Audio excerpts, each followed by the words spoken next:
get set for racing in Portland, Oregon on this December Saturday in 2025. 201 of the best athletes from around the country representing their teams, their schools, their communities, ready to race for a national championship. Galen Rupp, final thoughts before we actually see this thing unfold?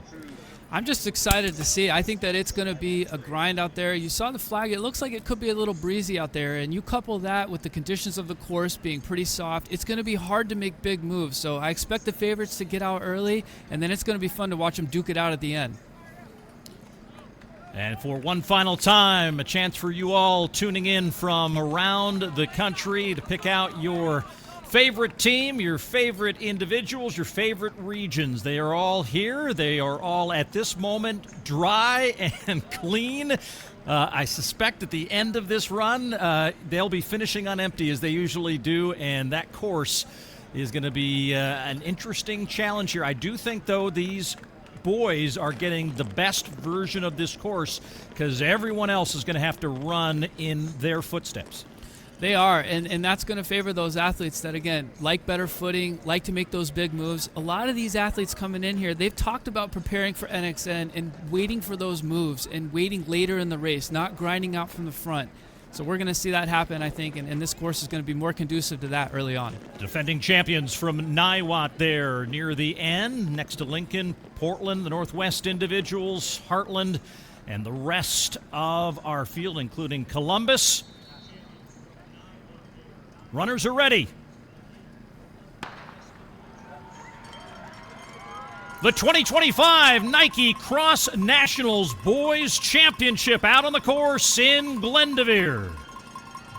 And the start in these races, especially when the course is soft, can be crucial. You want to get out quick because, again, it is hard to make moves, hard to make big moves when the footing isn't great. So establishing yourself early is going to be really important for these individuals and teams looking to get out quick. Yeah, you saw a very aggressive run on the left side of the screen for some of those runners trying to get that inside line as they will squeeze this thing really quickly. There are some very tight places along this course where there are tight turns, and that's what we saw happening with Caden Leonard last year. Which, again, makes it all the more important to get out hard. And these athletes, it's going to take a little bit out of them, but they got to realize everybody's going to get it hard in a meet like this. It's going to settle down. You got to get out quick and then calm those nerves and settle your race plan.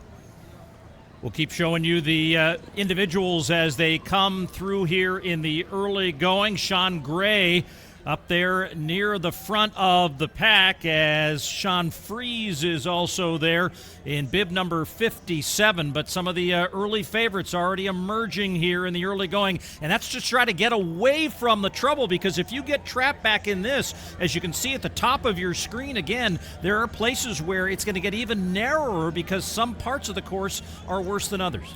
Yeah, and getting out front, too, you're able to pick the line that you want. You're able to go on the best footing possible. You can avoid some of that mud, and any little instance you get to get better footing and conserve that energy is going to pay dividends later in the race. So also out on the course, we'll have live updates for you, timing mats at each kilometer of this 5-kilometer race, so we'll be able to show you who's in front, and also more importantly perhaps for a lot of you is kind of how that team race is shaping up as they come in and around in the early going as they weave around this golf course at Glendoveer. You see it starting to settle down now. The runners are all fanning out, and they're settling into their race plan now. And again, a lot of the favorites there are really trying to play it calm. Caden Leonard, I want to read a quote that he had earlier coming into this race where he says, "Some guys that take the race from the gun never feel surges out in the race or fully tap into what it's going to be like closing the final 800. And it can be tough for them, especially when they see guys that are right with them. He's been training for this race. I expect him to make a move late in the race and just bide his time early on." That's Kanan Dunham, bib 56, out of the Heartland up near the front, along with Newberry out of Denton, Texas, the 6A runner-up. So a couple of guys who maybe didn't perform as well as they may want to have hoped, even though they got a spot here, and maybe using that as a little bit of incentive here in the early going to try to challenge for the lead. Sean Gray is also still up there, along with Marcelo Mantecon, who's fresh off winning another Florida State Championship. He's bib 170 on the inside rail, and here's now one of those turns. And you always see it gets so condensed being there on the inside. You got to protect your space, got to keep your elbows out, because everybody wants to cut in as soon as they can. So again, all the more important sometimes to get out front, anticipate those turns, and establish your position early. 2:54.5 through the first kilometer on this race course, with Caden Dunham officially in the lead, with Newberry, Mantecon, Burriset, Sean Gray, Lucas Tanner, Sean Fries, and Paul Van Lanningham.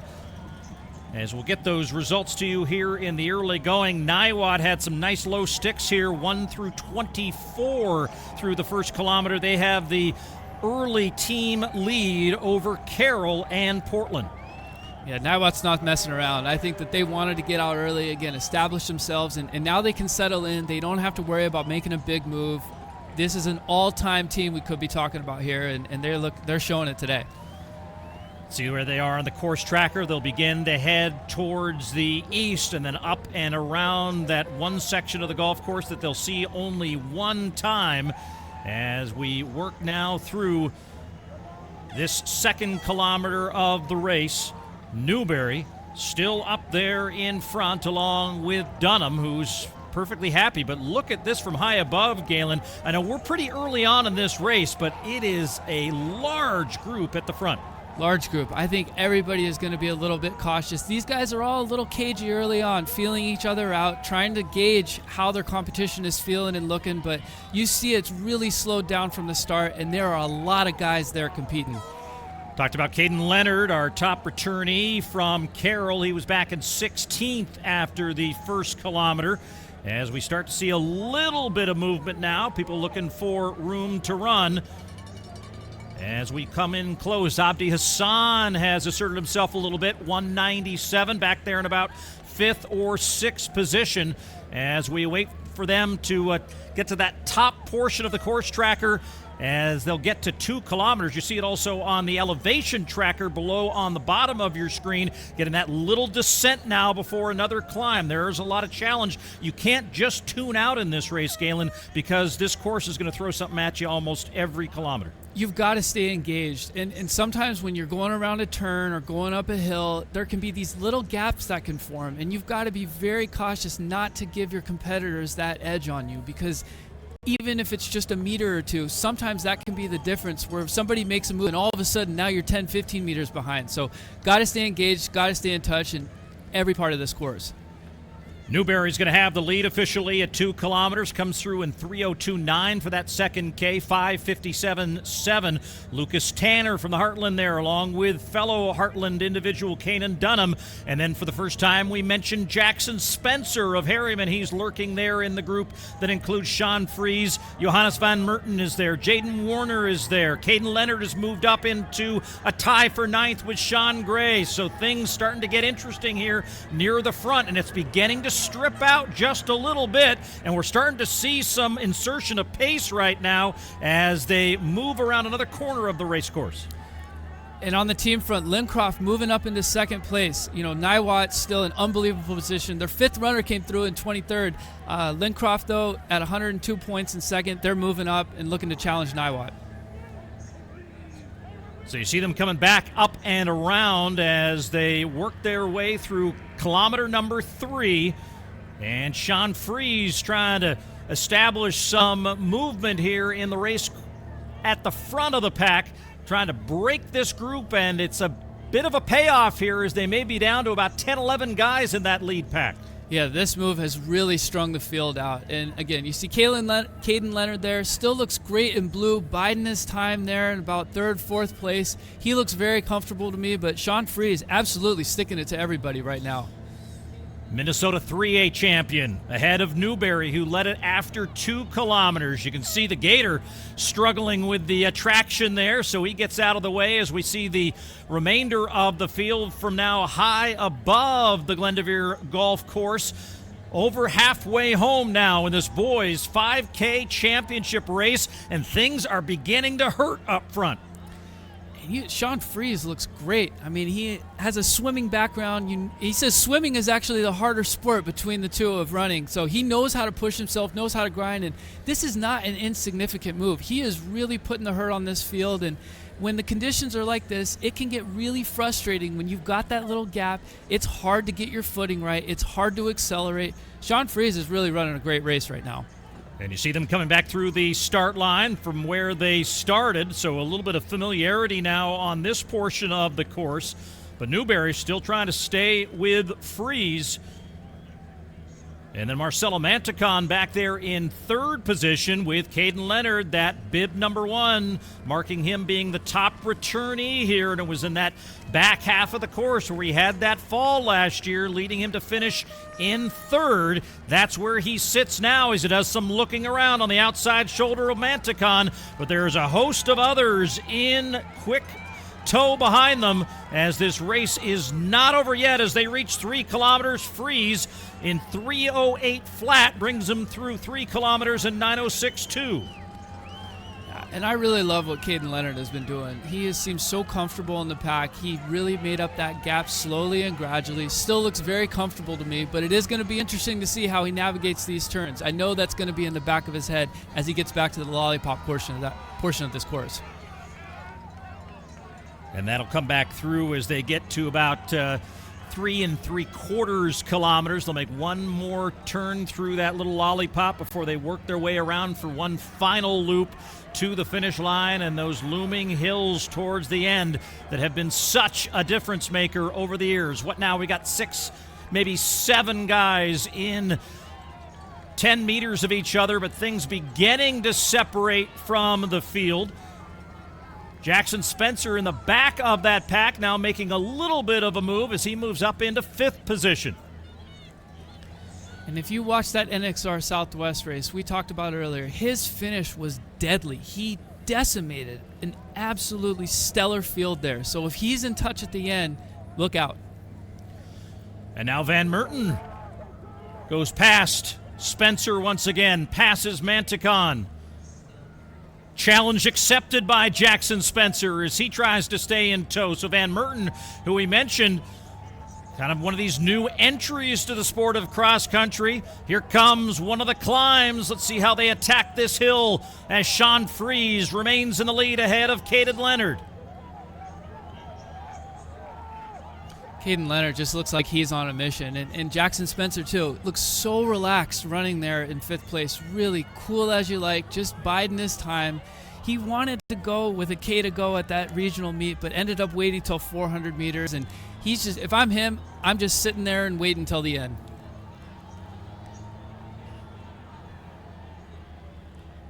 So some decisions coming here as they come into that lollipop and the turns here that have also been a difference maker in championship races over the years. Caden Leonard on the outside on the left side of your screen. Sean Fries now no longer the leader as Jackson Spencer now has the lead, and they make that turn, and Leonard gets through without going down.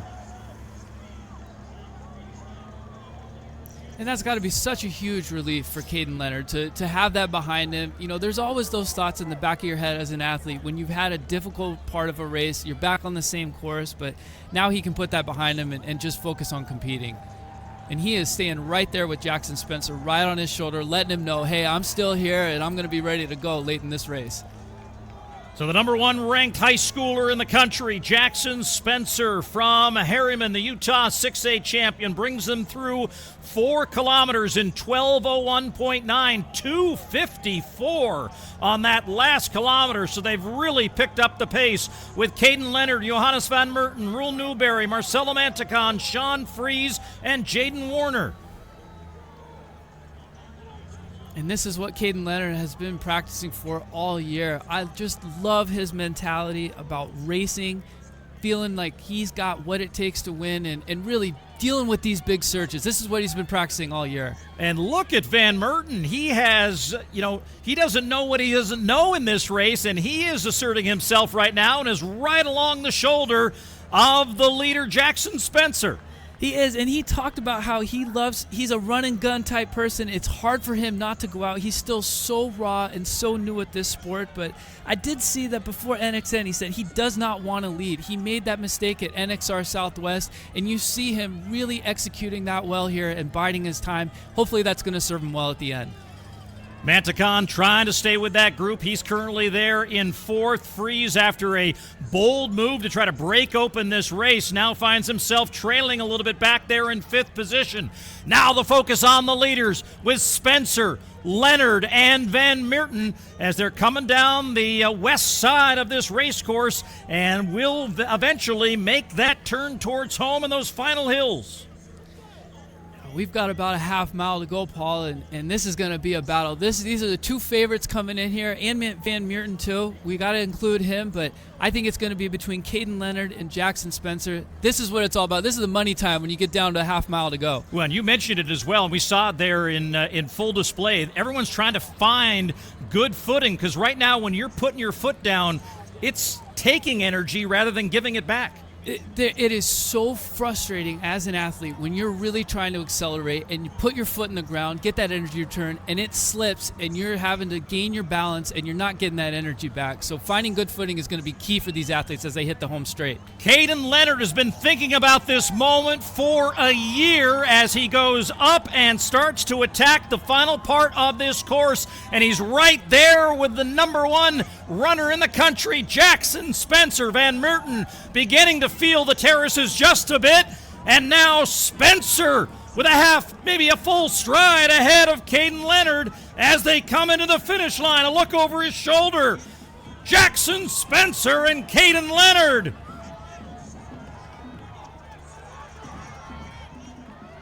Jackson Spencer comes in as the number one ranked high schooler in the country, and he will be the NXN National Champion. What an unbelievable race. You see the emotion on his face, too. He did not look like he was sprinting that hard at NXR Southwest, but you saw that determination in his face and opening up the stride. He had a great couple steps going up to that first hill, and that was the difference between him and Caden Leonard. And Van Meerten catches Leonard at the line. He finishes in second. We see two from Niwot, Quinn Sullivan and Hunter Robbie finishing in the top six, and that bodes well for their team results. But now here is the chaos that unfolds at the finish line as everybody finishing on empty at Glendoveer, but every team trying to get their fifth and lowest possible stick to the finish as Jackson Spencer celebrates a national title. And Niwot now has four across the line. Lincroft, their third. Harriman's going to be up there. Carroll, we're going to have a great team battle here.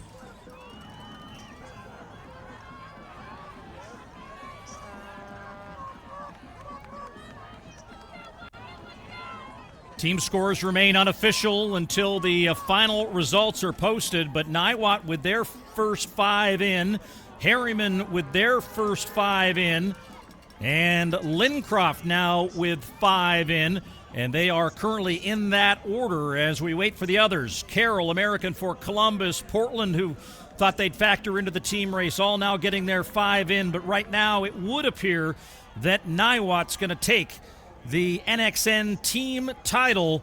They currently have 61 points, and Harriman with 97. And 61 points is an unbelievable performance. I mean, this is a really deep field here at NXN. For them to pull off, their fifth runner was a 28th team score.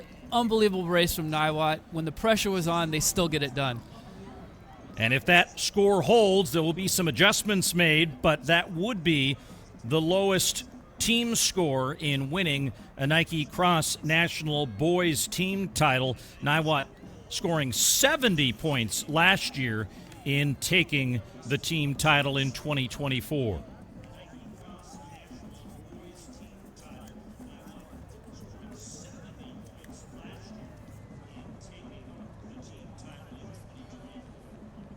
So as we mentioned going into this race, only two other times in Nike Cross Nationals history have we seen teams win back-to-back team titles. Purcellville did it back in 2017 and 2018. Newbury Park did it in 2019 and then came back after the pandemic years of 2020 and 2021 where there was no meet held, and won again in 2022. But now Niwot will be a defending champion, becoming the third team to do so. So hard to get it done. I mean, when you're talking about running a long high school cross-country season and then coming to NXN, to have your team ready, such a testament to the job Kelly Christensen has done with that team, to have them ready year after year and to get it done when the pressure's on. It's not easy to do that. As we look at the DieStat rankings for these team squads as well, Niwot obviously coming in number 1 in the country, Lincroft number 2. They finished 1 and 3, again unofficially. And maybe the only tough day for a top team was Carmichael. It appears they will finish well back in the race as they scored 335 points, which puts them currently in 14th overall. But we got to go back and say over and over again the importance of what we're experiencing and witnessing here today is every one of these teams and these individuals are champions today because they made it here in the first place. This is a celebration of high school cross country, and it is just a tremendous accomplishment to make it this far, to get to NXN and have that experience. There are no losers here. You want a spot at NXN. They earn that through the regional or at-large process. These teams are all incredible and should be celebrated as such.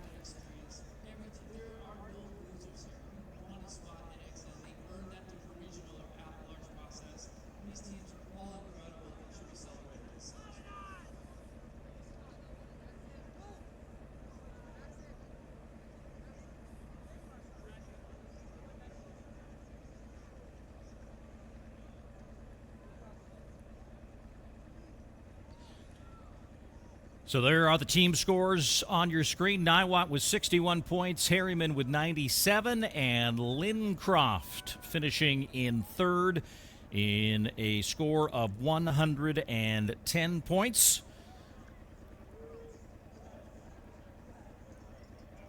As the groups all gather, some waving to their family and friends at home. We have now in place our winner this year, Jackson Spencer, who's with Grant Fisher. All right, what's up, everybody? This is Grant Fisher. We are at the finish line. I'm with Jackson Spencer Harriman, the individual champion, also part of the second place team. There were a lot of early moves out there. You stayed really patient, and then maybe with a mile to go, looks like you went to the front and started squeezing the guys. Was there a moment when you knew you had it in the bag? There were guys that were on you all the time. Yes, so the plan was to stay in the pack for the first more than like 3K. So yeah, right before the lollipop over there for the second time around, that's when my head was just telling me, go Jackson, go. Drop everyone, see who comes, and then it'll be a battle from there. So, and then yeah, with about 200 meters to go up the, what do you call them, the little hills over there, yeah, that's when I knew I just had to put it all out there, everything on the line for it. And yeah, I was able to come away with the win, so it's really happy for me. Nice. Well, how does it feel to be a part of a team that does really well at NXN? Does that really propel you as an individual, or where's your head at before the race? It really helps me to have a team that's high on the national level, just because I have a really, really smart, really good coach, and he just gives me all the feel that I need to make national history, so it's really, really good for that. And then, of course, my teammates, they help prepare me as well. We push each other to a higher level each day, each week. We just push each other to be better, so yeah. Awesome. Well, congratulations, Jackson. Congratulations to Harriman. The Utah team's always crushing it out here, so I love to see it. Thank and you. We'll go back to you guys in the studio.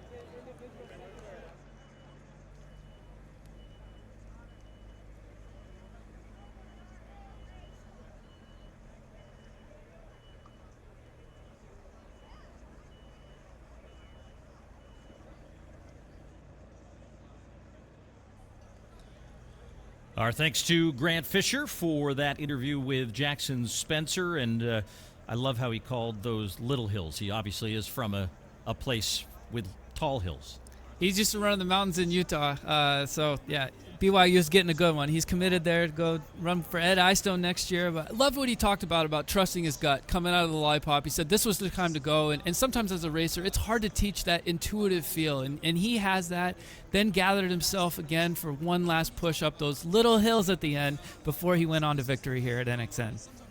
And, of course, his team finishes second of the overall standings. The winning team from Niwot defending their championship with Quinn Sullivan, their low stick, in fifth. Hunter Robbie finishing in sixth overall. Then Ryder Keaton. June Ritzenheim comes through with a 40th place finish. Gabriel Marshall was their fifth runner across. He finished back in 65th position. But as they score it, pulling out the individual finishers in this race, that's how the group amassed the now record low score at Nike Cross Nationals of 61 points. And record low in one of the deepest, if not the deepest field. We've talked about how this event has grown, the development of high school cross country, in this country here in the U.S. And so to score 61 points against this quality of a field, they've got to be one of the all-time great teams.